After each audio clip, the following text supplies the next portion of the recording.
संत रामपाल जी महाराज हमेशा बताते हैं कि कबीर देव ही निर्विकार हैं, वो पूर्ण परमात्मा हैं, किसी से भेदभाव नहीं रखते। और जो हमारे बाकी अन्य देवता हैं वो भेदभाव की नीति अपनाते हैं। शंकर जी की कथा आज आपको दिखाते हैं कि वो अपनी पत्नी को काले रंग के कारण कितना तंग करते थे। देखिए, यह है पवित्र मत्स्य महापुराण गीता प्रेस का।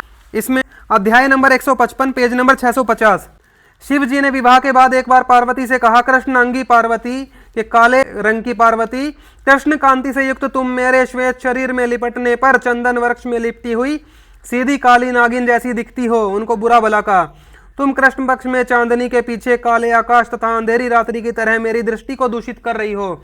देवी ने कहा, अब मैं जीवन का मोह त्याग कर तपस्या करने के लिए पर्वत पर जाऊंगी, क्योंकि आप जैसे दूत से अपमानित होकर जीवित रहने से मैं अपना कोई प्रयोजन नहीं समझ रही।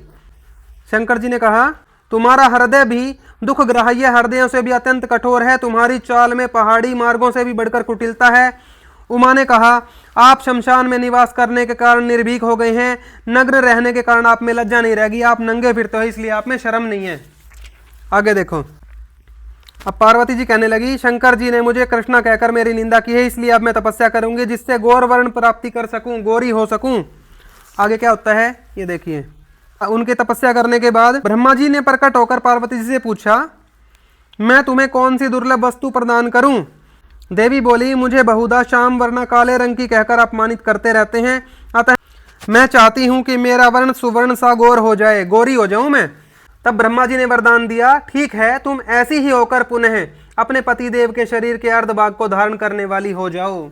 तो दोस्तों, देखा आपने, त्रिदेवों में से एक महादेव शंकर जी किस प्रकार अपनी पत्नी से भेदभाव करते थे, क्योंकि वो काले रंग की थी। उनको तपस्या करके गोरा होना पड़े तब उन्होंने स्वीकार किया।